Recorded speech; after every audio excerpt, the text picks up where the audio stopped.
Praise the lord. హల్లెలూయా. అందరికీ వందనాలండి. వాక్యములోకి వెళదాం. దేవుని ఆజ్ఞ ప్రకారం ఏలియా ప్రవక్త గారు అభిషేకించిన ఎలీషా ప్రవక్త గారిని గురించి ధ్యానం చేస్తూ ఉన్నామండి. ఎలీషా ప్రవక్తను గురించి పరిశుద్ధ గ్రంథములో 2 రాజు గ్రంథములోని 2వ అధ్యాయం నుండి 13వ అధ్యాయంలో 21 వరకు వ్రాయబడి ఉంది. ఎలీషా చేసిన అద్భుత ఆశ్చర్య కార్యాలతో పాటు ఎలీషా చేసిన దేవుని పరిచర్య నుండి ఆయన మరణం వరకు 2 రాజుల గ్రంథములో 2వ అధ్యాయం నుండి 21వ అధ్యాయం వరకు ఎలీషా మరణం వరకు ప్రస్తావించబడింది. వీటిలో నుండి కొన్ని సంఘటనలను మొదటి భాగంలో మనం ధ్యానం చేశాము. ఇప్పుడు 2వ భాగంగా మరికొన్ని సంఘటనలను సంభాషించుకుందామండి. వినుట వలన విశ్వాసం కలుగుతుంది, వినుట క్రీస్తు వలన కలుగును అన్న విధంగా దేవుని సహాయం లేకపోతే మన దగ్గరకు వాక్యం రాదు. మనం దేవుని చిత్తములో ఉన్నాము కనుకనే ఈ రోజున మనందరం సజీవులుగా ఉన్నాము, బైబిల్ చదువుచున్నాము, వాక్యం వింటున్నాము అంటే ఆ పరమ ప్రభు కృపే కదా. ఇప్పుడు మనము వాక్యము కూడా ధ్యానం చేద్దామండి. ఈ జీవవాక్యములు విన్నవారు మీకు ఇష్టమైతే లైక్ చేయండి, షేర్ చేయండి. మీరు కూడా ఈ పరిచర్యలో పాలు పంచుకొని ఆ దేవాది దేవుని ఆశీర్వాదములు పొందుకోవాలని వేడుకుంటున్నాను. హల్లెలూయా, ఆమేన్. మనం మొదటి భాగంలో ఎంతవరకు కూడా ఎలీషా షూనేమీరాలి కుమారుడిని బ్రతికించిన విధానము విన్నామండి. మరలా 2వ భాగంలో మరికొన్ని సంఘటనలను ధ్యానం చేద్దాము. ఆ విధంగా ఎలీషా ప్రవక్త గారు పరిశుద్ధాత్మ పూర్ణుడైనందున ఏలియా కన్నా ఎలీషా ఎక్కువ అద్భుత ఆశ్చర్య కార్యములు చేస్తూ ఉన్నాడు. అలాగనే సిరియా దేశపు సైన్యాధ్యక్షుడైన నయమాను కుష్ఠరోగము కలిగిన వాడు కనుక నయమాను ఇంటిలో బానిసగా ఉన్న 12 ఏళ్లు గల ఇశ్రాయేలు చిన్నది తన యజమానుడైన నయమానుకు కుష్ఠరోగము ఉందని తెలుసుకొని తన యజమానురాలకు దగ్గరకు వెళ్ళి ఈ విధంగా చెప్పింది, అమ్మగారు, మన అయ్యగారికి ఉన్న కుష్ఠు వ్యాధి పోవాలంటే ఇశ్రాయేల్ దేశంలోని షామ్రోను పట్టణంలో ఎలీషా అనే దేవుని ప్రవక్త ఉన్నాడు. మన యజమానుడు కనుక ఆయన దగ్గరికి వెళితే బాగుపడతాడు అని చెప్పినప్పుడు నయమాను భార్య ఆ చిన్నదాని మాటలు విని, ఈ రోగము నయం కావటానికి ఎంతో చేశాము, అయినా ఫలితం లేకపోయింది, ఈ చిన్నదాని మాట కూడా విందాము అని ఆమె తన భర్త అయిన నయమానుకి ఈ సంగతి తెలియపరిచింది. అంతటా నయమాను సిరియా రాజు దగ్గర పర్మిషన్ తీసుకొని ప్రవక్త గారి కొరకు ఎన్నో బహుమానములు తీసుకొని మంది బార్బలంతో ఇశ్రాయేల్ దేశంలో ఉన్న షామ్రోన్ పట్టణానికి వచ్చి ప్రవక్త ఇంటి ముందు ఆగి రథముపైనే ఉండి ప్రవక్తకు కబురు పంపించాడు. అయితే ప్రవక్త బయటకు రాకుండా ఆ దాసునితో ఒక వర్తమానం పంపాడు. ఏమని అంటే, నీవు యోర్దాన్ నదికి పోయి 7 సార్లు మునిగి శుద్ధుడు అవుతావు అని చెప్పి పంపించాడు. అయితే ఆ మాటలు విన్న నయమాను ఉగ్రుడైపోయాడు. నీళ్ళల్లో మునిగినంత మాత్రాన నేను శుద్ధుడనైతే ఇంతకన్నా గొప్ప నదులు మా సిరియా దేశంలో లేవా అని సణుక్కుంటూ ఉన్నాడు. ఆ ప్రవక్త లోపల నుండి నా దగ్గరకు వచ్చి నన్ను చూసి నన్ను స్పర్శించి నా వ్యాధిని బాగు చేస్తాడని నేను ఇంత దూరం ప్రయాణించి వస్తే ఆయన బయటికి రాకుండా తన సేవకుని ద్వారా ఈ విధంగా కబురు పంపిస్తాడా అని నేను నీటిలో మునగాలంటే వీటికంటే మంచి నీటి నదులు మాకు కూడా ఉన్నాయని సణుగుకుంటూ వచ్చిన వారితో కలిసి తిరిగి వారి దేశమునకు బయలుదేరి వెళుతూ ఉండగా నయమాను దాసులలో ఒక దాసుడు ధైర్యం తెచ్చుకొని నయమానుతో ఈ విధంగా మాట్లాడాడు, నాయనా, యోర్దాన్ నదిలో 7 సార్లు మునిగి శుద్ధుడు కమ్ము అని చెప్పాడు కదా, ఇదిగాక ఇంకా ఏమైనా చెప్తే వినేవాడివే కదా. అయినా యోర్దాన్ నదిలో 7 సార్లు మునిగి శుద్ధుడు అవుతావు అని నీకు చెప్పిన మాట మంచిదే కదా, ప్రవక్త గారు చెప్పినట్లు చేయి అని అన్నట్లుగా నయమానుతో తన దాసుడు వినయముతో చెప్పాడు. అంతటా నయమాను తన దాసుడు చెప్పిన మాటలను త్రోసివేయకుండా, నీవా నాకు చెప్పేది, నాకు తెలుసులే అని అనకుండా ఆ దాసుని మాటలను లక్ష్యపెట్టి మరలా వెనక్కి వచ్చి యోర్దాన్ నదిలో 6 సార్లు మునిగి 7వసారి మునిగి లేచిన వెంటనే నయమాను దేహము పరిశుద్ధపరచబడి నందున పసిపిల్లల దేహం వలె పరిశుద్ధంగా అయ్యింది. అంతటా అందరూ ఆ అద్భుతాన్ని చూసి ఆశ్చర్య ఆనందాలతో అందరూ మరలా వెనక్కి వచ్చారు.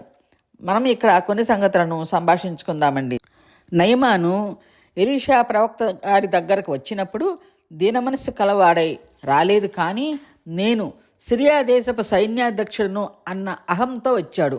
వచ్చినవాడు ప్రవక్త ఇంటి ముందు నిలబడకుండా రథముపైనే నుంచుని ఉన్నాడు. కనుక అంతరంగ ఆలోచనలు తెలుసుకున్న ఎలీషా ప్రవక్త గారు బయటకు రాకుండా తన సేవకుడిని పంపించి యోర్ధానులో మునిగి శుద్ధుడు కమ్మని చెప్పు అని చెప్పించాడు. ఆ విధంగా ఆయన యోర్ధానికి వెళతాడా, వాని దేశమునకు పోతాడా అన్నట్లుగా ఆ మాటలు తన సేవకుని ద్వారా చెప్పి పంపించాడు. అయితే నయమాను అన్యుడైన ఆయన పట్ల దేవునికి ఒక ప్రణాళికా సంకల్పము దాగి ఉంది కనుక ఇశ్రాయేలు చిన్నదానిని ముందుగానే బానిసగా వాని ఇంట చేర్చాడు. ఎందుకంటే నయమాను ద్వారా సిరియాలో రక్షణ సువార్త ప్రకటించబడవలసి ఉంది కనుక తన దాసిన మాటలను కూడా వినేటట్లు చేశాడు.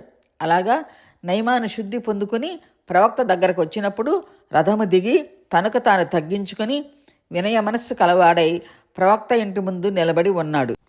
అప్పుడు ఎలీషా ప్రవక్త గారు కూడా నయమానును చూసి లోపల నుండి బయటకు వచ్చి మాట్లాడాడు. ముందుగా నయమాను ప్రవక్తను చూసి చిత్తగించండి అని అన్నాడు.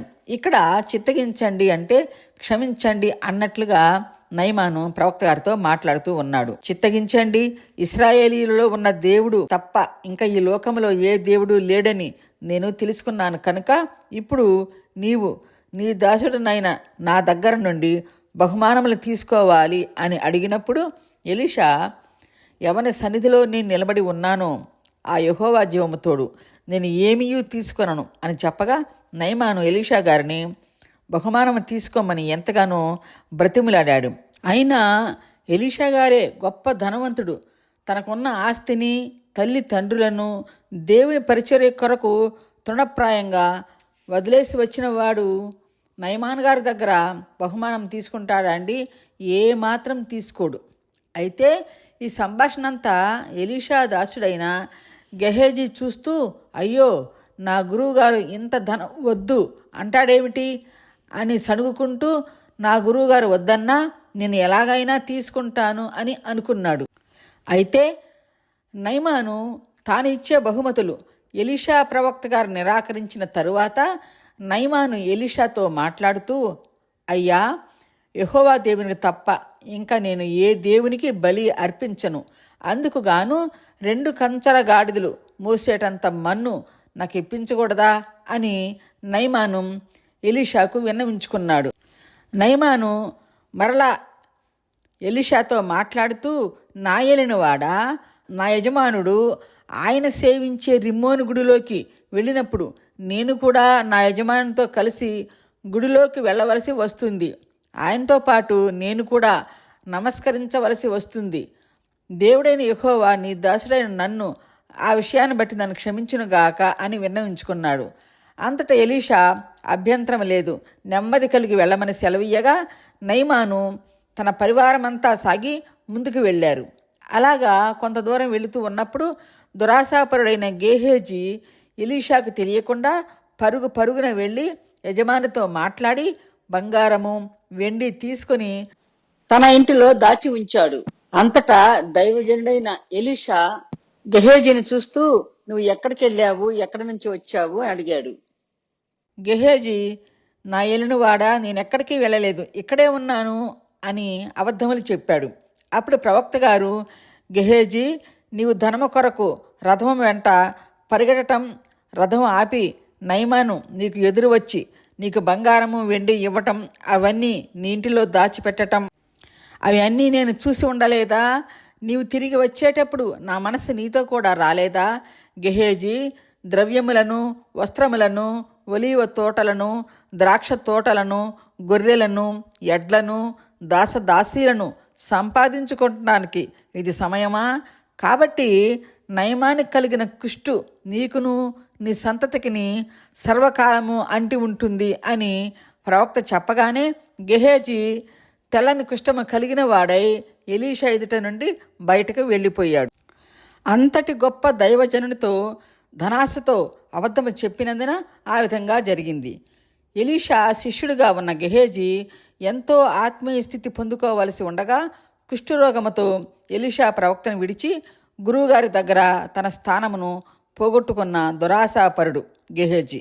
అలాగా అన్యుడైన నయమాను మారుమనస్సు పొంది యెహోవానే నిజమైన దేవుడిని నమ్మి ఎలీషాతో ఆశీర్వాదం పొందుకొని వెళితే దైవసేవకునితో కొన్ని సంవత్సరాలు కలిసి ఉంటూ ఆయన చేసే మహత్తర ఆశ్చర్య కార్యాలు చూస్తూ కూడా దేవుని సన్నిధిని పోగొట్టుకున్నవాడు ఈ దురదృష్టవంతుడైన గెహజీ. మనం చెప్పుకున్న ఈ మాటలన్నీ 2 రాజుల గ్రంథములో 5వ అధ్యాయం అంతటిలో వ్రాయబడి ఉంటుందండి. ఒక సమయంలో ప్రవక్తల శిష్యులుగా పిలువబడే కొందరు ఎలీషా ప్రవక్త గారి దగ్గరకు వచ్చి ఒక మాట విన్నవించుకున్నారు. దైవసేవకుడా, మీ దగ్గర మాకు ఉన్న స్థలము ఇరుకుగా ఉన్నందున మాకు సరిపోవటం లేదు. నీవు అనుమతిస్తే మేమంతా యోర్దాను నదికి పోయి తలా ఒక చెట్టు నరికి తీసుకుని వచ్చి మరి ఒక చోట నివాసములు కట్టుకుంటాము అని అడిగారు. ఎలీషా వారి మాటలను మన్నించి, సరే, మీరంతా వెళ్ళి తల ఒక చెట్టు నరికి తీసుకొచ్చుకొని ఇండ్లు కట్టుకోనండి అని చెప్పాడు. అంతటా వారంతా కలిసి యోర్దాను నదికి వెళ్ళారు. అందులో ఉన్న ఒక ప్రవక్త నిలిచి ఉండి, నా ఏలినవాడా, నీవు కూడా మాతో రావచ్చు కదా అని కోరినప్పుడు ఎలీషా అందుకు సమ్మతించి వారితో కలిసి వెళ్ళాడు. అంతటా వారు చెట్లు నరుకుచుండగా వారిలో ఒకరి గొడ్డలి ఊడి నదిలో పడిపోయింది. అంతటా ఆ వ్యక్తి భయకంపితుడై, అయ్యో నా ఏలినవాడా, గొడ్డలి నీటిలో పడిపోయింది, అది నాది కాదు, ఎరువు తెచ్చుకున్నాను అని ఎలీషాకు మొర్ర పెట్టాడు. అంతటా ఎలీషా వారిని నెమ్మదిపరిచి అది ఎక్కడ పడింది అని అడిగినప్పుడు గొడ్డలి పడిపోయిన స్థలమును చూపించి, ఇక్కడే పడిపోయింది, నీటిలో మునిగిపోయింది అన్నాడు. అంతటా ఎలీషా, నీవు ఒక కొమ్మను నరికి గొడ్డలి ఎక్కడ పడిందో అదే చోట ఈ కొమ్మ పడవేయి, గొడ్డలి పైకి తేలుతుంది అని చెప్పగా ఆ వ్యక్తి దైవజనుడు చెప్పినట్లుగా చేసి నీటిపై తేలిన ఆ గొడ్డలని తీసుకుని వెళ్ళాడు. ఈ మాటలు 2 రాజుల గ్రంథములో 6వ అధ్యాయం 1 నుండి 7 వరకు మనం చూడగలుగుతాము. ఎలీషా ప్రవక్త గారు దేవుని పరిచర్య నిమిత్తము అంతటా తిరుగుతూ ఉంటాడు గనక ఒకసారి ఆ విధంగానే గిల్గాల్కు వచ్చారు. ఆ సమయంలో ఆ ప్రాంతం అంతటిలో దేవుడు కరువు రప్పించాడు. ప్రవక్తల శిష్యులందరూ ఆయనకు దగ్గరగా కూర్చుని ఉన్నారు.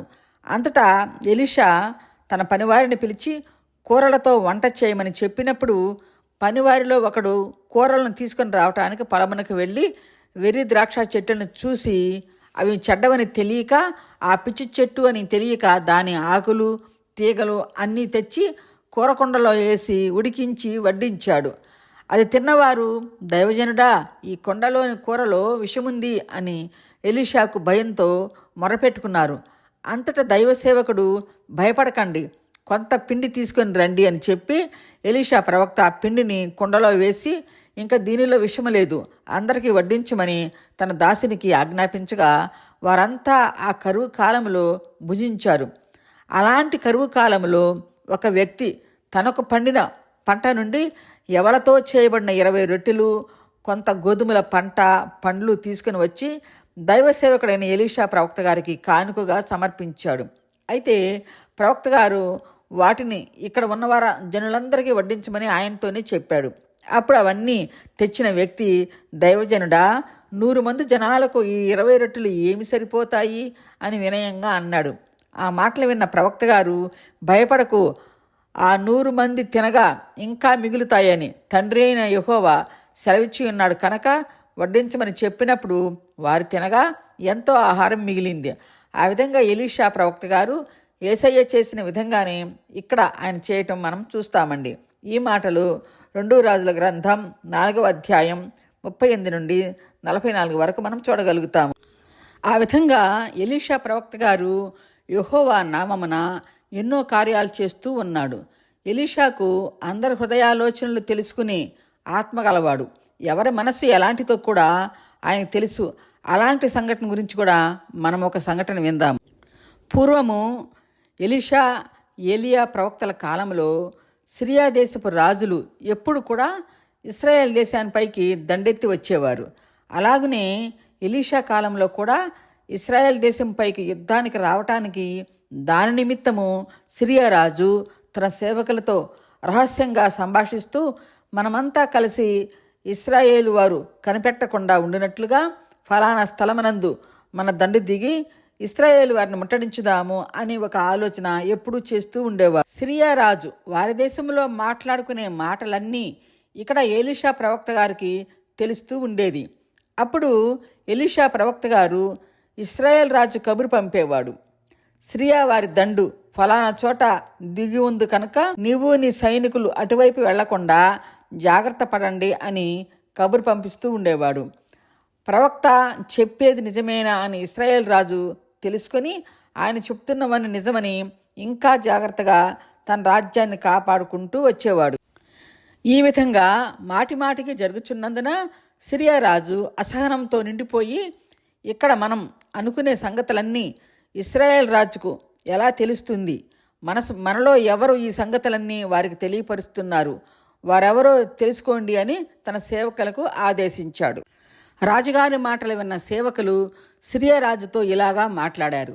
రాజా, ఇక్కడ మనం అనుకునే ఆలోచనలు మనలో ఎవరూ వారికి తెలియపరచట్లేదు, కానీ ఇశ్రాయేల్ దేశంలో ఎలీషా అనే ప్రవక్త గారు ఉన్నాడు. మీ అంతఃపురంలో మీరనుకునే మాటలన్నీ దేవుని ప్రవక్త అయిన ఎలీషాకు తెలుసు కనుక మన తలంపులు వారికి ముందుగానే తెలుసుకోవటం వలన వారు మన మీద యుద్ధానికి అప్రమత్తులై ఉంటున్నారు అని సిరియా రాజుకు తెలియపరిచారు. ఆ మాటలు విన్న సిరియా రాజు, అయితే మనము ఆ ప్రవక్త గారిని ఎక్కడికి తెచ్చినట్లుగా ఆయన ఎక్కడ ఉండేది తెలుసుకోండి అన్నాడు.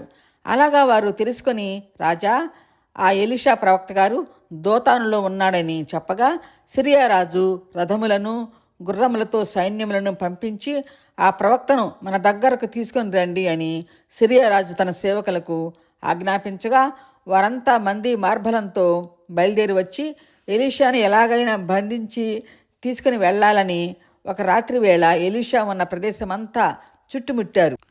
అయితే ఇదంతా దైవజనుడైన ఎలీషా గారికి తెలుసు. దేవుడు తనను ఆయన సైన్యముతో నన్ను రక్షిస్తాడు అని కూడా తెలుసు కనుక ఆ రాత్రి ఎప్పటిలాగానే మంచిగా నిద్రించాడు. తెల్లవారి ప్రొద్దున తన సేవకుడు లేచినప్పుడు ఆ ప్రదేశం అంతా రథాలతో గుర్రాలతో నిండిపోయి ఉంది. అంతటా ఆ సేవకుడు భయపడి, అయ్యో నా ఏలినవాడా, మన చుట్టూతా సిరియా సైన్యము మోహరించారు, ఇప్పుడు మనం ఏం చెయ్యాలి నాయనా అని భయకంపితుడై ఈ మాటలు ఎలీషా గారికి తెలియపరిచాడు. సేవకుని మాటలు విన్న ఎలీషా, భయపడకు, మన పక్షమున ఉన్నవారు వారికంటే అధికులై ఉన్నారు అని చెప్పి, యెహోవా దేవా, నీవు పంపించిన సైన్యమును ఈ దాసుడు చూసినట్లుగా వీని కన్నులు తెరువు తండ్రి అని ప్రార్థించగా వెంటనే ఎలీషా ప్రార్థన ఆలకించిన దేవుడు ఆ దాసుని కన్నులు తెరవగా ఎలీషా చుట్టూ పర్వతములు, అగ్ని, గుర్రములు, రథముల చేత ఆ ప్రాంతమంతా నిండిపోవటం చూశాడు. సిరియా వారు వీరిపైకి రాబోతుంటే ఎలీషా ప్రార్థించి వీరి కళ్ళకు అంధత్వము కలుగు చేయమని ప్రార్థించినప్పుడు సిరియా సైన్యమునకు అంధత్వము కలుగుట చేత తడుముకుంటూ అటు ఇటు తిరుగుతూ ఉన్నారు. అప్పుడు ఎలీషా వారి దగ్గరకు వెళ్ళి, ఇది పట్టణము కాదు, మీరు వెళ్ళే మార్గము కాదు, మీరు నా వెంట వస్తే మీరు ఎవరిని వెతకటానికి వచ్చారో వారి దగ్గరకు తీసుకొని వెళతాను, నన్ను వెంబడించండి అని వారిని ఇశ్రాయేల్ రాజు ఉండే షామ్రోను పట్టణానికి నడిపించి ఎలీషా మరలా దేవునికి ప్రార్థన చేశాడు. యెహోవా తండ్రి, వీరు చూచినట్లు వీరి కన్నులు తెరువు నాయనా అని ప్రార్థించగా దేవుడు వారికి కలిగించిన అంధత్వమును తీసివేసి చూసే కన్నులను ఇచ్చాడు. అలాగా సిరియా సైన్యము వారు చూసేటప్పటికీ షామ్రోన్ పట్టణములో శత్రుల మధ్యన మనం నిలబడి ఉన్నాము అని వారు గ్రహించారు. అంతలో ఇశ్రాయేల్ రాజు ఎలీషా ప్రవక్తతో వచ్చిన శత్రువులైన సిరియా సైన్యమును చూసి, దైవజనుడా, వారిని కొట్టుదునా, ఈ శత్రువుల సైన్యమును హతమార్చేదనా అని అన్నట్లుగా ఇశ్రాయేల్ రాజు దైవ ప్రవక్తను అడిగాడు. అంతటా ఎలీషా, రాజా, వీరిని కొట్టవద్దు, ఏ విధంగానూ శిక్షించవద్దు, ముందుగా వారికి విందు భోజనం చేపించు. అలాగా వారు తిని తాగి సిరియా దేశానికి బయలుదేరారు. వారంతా తిని తాగి తిరిగి మరలా తన యజమానుడు ఉండే సిరియా దేశానికి వెళ్ళిపోయారు. అటు తరువాత కొంతకాలానికి సిరియా రాజైన బెన్హదదు షామ్రోను ముట్టడి చేసినందున షామ్రోన్లో బహుకరువు సంభవించింది. అప్పుడు ఎలీషా దేవునికి ప్రార్థించినప్పుడు శత్రువులను వెళ్ళగొట్టేటట్లు చేసి ఆ క్షామమును తీర్చి షామ్రోను పట్టణంలో ఉన్న ప్రజలకు ఆకలి దప్పులు తీర్చిన గొప్ప ప్రవక్త ఈ ఎలీషా గారు. ఎలీషా గారికి తన పరిచర్య నిమిత్తం ఆమె ఇంటిలో గది కట్టించిన షూనేమీరాలను పిలిపించి, అమ్మా, దేవుడు ఇక్కడ 7 సంవత్సరాలు క్షామకాలమును రప్పించబోచున్నాడు కనుక ఆ కరువు కాలం ఇక్కడ సంభవించక ముందే నీవు, నీ భర్త, నీ కుమారుడు కలిసి ఎక్కడికి వెళితే బ్రతకగలుగుతాము అని మీరు అనుకుంటారో అక్కడికి వెళ్ళి ఆ కరువు కాలం ఆ 7 సంవత్సరాలు అక్కడ బ్రతకండి అని చెప్పినప్పుడు ఆమె ఎలీషా ప్రవక్త గారి ప్రవచనం ద్వారా ఆమెకు పుట్టిన కుమారుడిని భర్తను తీసుకుని ఫిలిష్తీన్ల దేశమునకు వెళ్ళి అక్కడ 7 సంవత్సరాలు నివసించి కరువు కాలం తీరిన తరువాత ఇశ్రాయేల్ దేశమునకు వచ్చారు. షూనేమీయురాలు 7 సంవత్సరాల తర్వాత ఐగుప్తు నుండి వచ్చినప్పుడు ఆమె లేని ఆ 7 సంవత్సరాల కాలంలో ఆమె ఇల్లు పొలము ఎవరో ఆక్రమించినందున అందుని బట్టి అప్పుడున్న రాజుగారి దగ్గరికి వెళ్ళి, రాజా, నా ఇంటిని పొలమును గురించి విచారించి నాది నాకు అప్పగించండి అని రాజుతో మనవి చేసుకుంటానికి వెళ్ళింది. అంతలో ఆ రాజుగారు తన సేవకునితో ఎలీషా ప్రవక్త గారిని గురించి చెప్పించుకుంటున్నాడు. ఆ రాజుగారి సేవకుడు ఎవరో కాదు, ఒకప్పటి ఎలీషా శిష్యుడైన గెహేజీ. ఈ గెహేజీ ఆ రాజుగారి దగ్గర సేవకుడిగా చేరి ఎలీషా చేసిన అద్భుత ఆశ్చర్య కార్యాల గురించి చెప్తూ ఉండగా అంతలో ఈ షూనేమీయురాలు తన కుమారునితో రాజు దగ్గరకు వెళ్ళడం జరిగింది. అంతటా గెహేజీ, రాజా, నేను ఎవరిని గురించి ఇప్పుడు మీకు చెప్తూ ఉన్నానో ఆమె ఈ మనిషి, ఎలీషా బ్రతికించిన కుమారుడే వీడు ఈమె కుమారుడే అని చెప్పగా రాజు ఆమెతో, అమ్మా, ఇతను చెప్పింది నిజమేనా అని అడగగా ఆమె, నిజమే రాజా, ఇదిగో ఈ కుమారుడే చనిపోయి బ్రతికినవాడు అని రాజుతో చెప్పింది. అంతటా రాజుగారు దేవుడిని కొనియాడుతూ ఆమె పక్షమున ఒక సేవకుని పంపి ఆమె ఇంటిని పొలాన్ని అప్పగించాడు. ఇదంతా తెలుసుకున్న ఆ రాజు యెహోవా దేవుని యందు ప్రేమ కలిగిన వాడయ్యాడు. ఇలాగా దేవుని సేవకుడైన ఎలీషా ప్రవక్త గారు ఇశ్రాయేల్ దేశం అంతటా తిరుగుతూ దేవుడు తనకు తెలియపరిచిన మాటలను ఇశ్రాయేల్ రాజులకు తెలియపరుస్తూ ఎన్నో అద్భుత ఆశ్చర్య కార్యాలు చేశాడు. అయితే ఇన్ని అద్భుత కార్యములు చేసిన ఈ దైవజనుడైన ఎలీషా ప్రవక్త గారికి మరణకరమైన వ్యాధి వచ్చి మంచం పట్టాడు. అది తెలుసుకున్న అప్పటి ఇశ్రాయేలు రాజైన యెహోయాషు ఆఖరి దశలో ఉన్న ఎలీషా ప్రవక్త దగ్గరకు వచ్చి ఎలీషాను చూసి చలించిపోయి కన్నీరు విడుస్తూ, నా తండ్రి, ఇశ్రాయేలు వారికి రథములు రౌతులు నీవే కదా అని ఎంతగానో విలపించాడు. అందుకు ఎలీషా, రాజా, నీవు వింటిని బాణములను తీసుకొని బాణములను వింటి మీద ఉంచి నీ చెయ్యి ఆ బాణముల మీద ఉంచు అని చెప్పి ఎలీషా తన చేతులను రాజు చేతుల మీద ఉంచి, రాజా, తూర్పు వైపున ఉన్న కిటికీ తలుపులు తెరవమని చెప్పాడు. ఇప్పుడు నీవు బాణములు వేయి, ఆ బాణములు మిమ్మల్ని సిరియనుల నుండి రక్షించే దేవుని రక్షణ బాణములు కనుక కిటికీ నుంచి ఆ బాణములను నేలకు కొట్టు అని ఎలీషా ప్రవక్త గారు ఇశ్రాయేల్ రాజైన యెహోయాషుకు చెప్పినప్పుడు రాజు అలాగా 3 సార్లు మాత్రమే కొట్టి ఊరుకున్నాడు. అది చూసిన ఎలీషా, ఎందుకు బాణములు 3 సార్లు మాత్రమే కొట్టి చాలించావు? 5 సార్లైనా కొట్టినట్లయితే సిరియనులు నాశనం అయ్యే వరకు వారిని హతమ చేసి ఉండేవాడివి కదా. నీవు 3 సార్లు మాత్రమే కొట్టితివి కనుక నీవు 3 సార్లు మాత్రమే సిరియనులను ఓడించగలుగుతావు అని చెప్పాడు. ఎలీషా ప్రవక్త గారు సిరియనులను హతమ చేసే ఉండేవాడివి అని ఎందుకు చెప్పాడంటే, ఇశ్రాయేల్ రాజుతో సిరియనులు మాటికి ఇతర రాజులతో కలిసి ఇశ్రాయేలుపై యుద్ధమునకు రావటం, వారిని బాధ పెట్టడం సిరియనులకు పరిపాటి అయ్యింది. అందును బట్టి, రాజా, నువ్వు ఎక్కువగా 5 సార్లన్నా బాణములు వేసినట్లయితే వారిని హతమార్చి ఉండేవాడివి కదా అని ప్రవక్త గారు రాజును మందలించాడు. ఆ తరువాత దైవజనుడైన ఎలీషా మృతి పొందగా ఆయన్ని సమాధి చేశారు. అయితే ఎలీషా మరణించిన సంవత్సరానికి మొయాబీయులు సైన్యముతో ఇశ్రాయేల్ దేశంపైకి వచ్చినప్పుడు మొయాబీయులలో ఒక సైనికుడు మృతి చెందాడు. అప్పుడు వారు ఆ శవాన్ని ఎక్కడ సమాధి చేయాలో తెలియక అక్కడ కొంత దూరంలో ఎలీషా ప్రవక్త సమాధి కనబడినందున మొయాబీయులు చనిపోయిన ఆ సైనికుని శవమును ఎలీషా సమాధిలోకి దింపారు. అయితే అద్భుతంగా ఆ సైనికునికి ఆ శవమునకు ఎలీషా ఎముకలు తగిలి ఆ శవములోకి జీవం వచ్చి బ్రతికాడు. ఎలీషా మరణానంతరము సిరియనులు ఇశ్రాయేల్ దేశం ముట్టడిస్తూ వారికి ఇబ్బంది కలిగిస్తూనే ఉన్నారు. అయితే ఈ మాటలు వింటున్న మనకు ఒక ఆలోచన కలుగుతుందండి. దేవుడు తన పని కొరకు అభిషేకించుకున్న తిష్బీయుడైన ఏలియాను, షాపాతు కుమారుడైన ఎలీషాను ఇద్దరిని ఏర్పరచుకున్నాడు. వీరిద్దరూ కూడా పరిశుద్ధాత్మ కలిగిన వారై ఎన్నో అద్భుతాలు, ఆశ్చర్యకరమైన కార్యాలు చేశారు. రోగులను స్వస్థపరచటం, చనిపోయిన వారిని కూడా ఇద్దరూ బ్రతికించారు. అలాంటి ఇద్దరు దేవుని యందు ఎంతో భక్తి శ్రద్ధలు కలిగి ఉన్నారు. ఏలియా ఎలీషాను అభిషేకించిన తరువాత మరణము వరకు మరలా ఎలీషా ఇంటికి వెళ్ళలేదండి.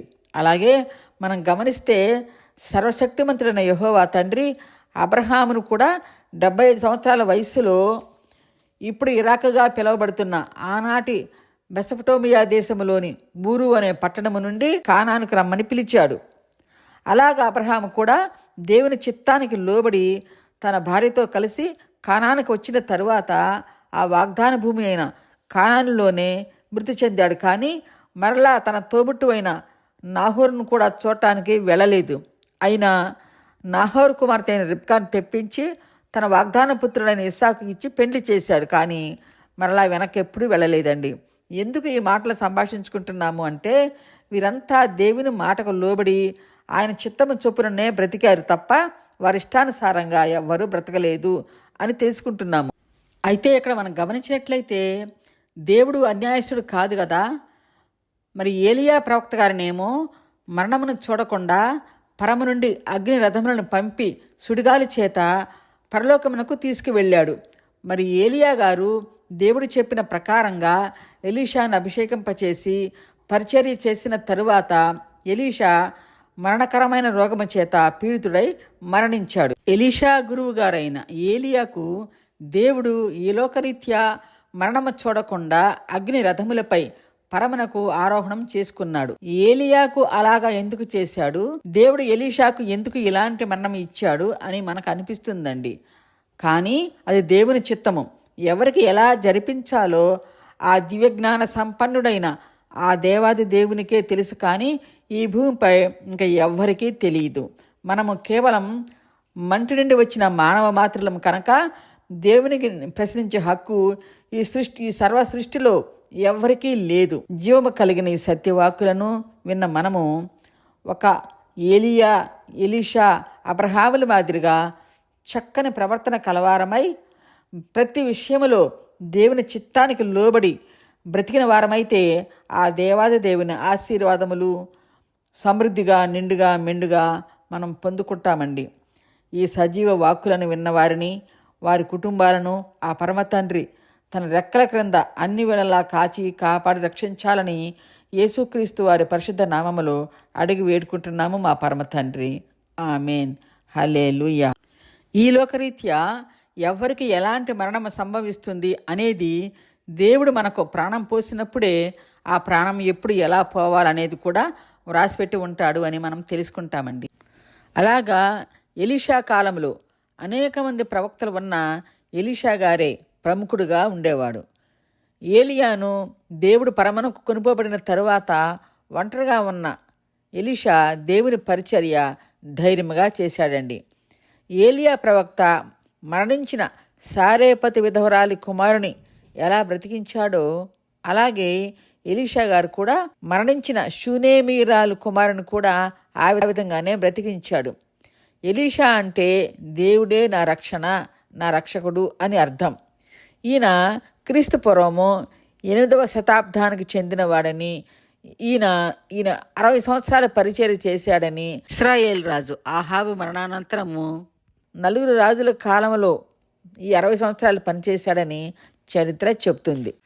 ఇంతవరకు మనం ఎలీషా ప్రవక్త గారిని గురించి విన్నామండి. ఇప్పుడు ప్రవక్తలందరినీ గురించి చెప్పుకుందాం అనుకున్నాము. కానీ డిసెంబర్ నెల వచ్చింది కాబట్టి క్రిస్మస్ సందేశాలను విందామండి. ఈ జీవము గల మాటలను విన్నవారిని ఆ పరమ తండ్రి ఆశీర్వదించి దీవించాలని వేడుకుంటున్నానండి. అందరికీ వందనాలు. హల్లెలూయా. ఆమెన్.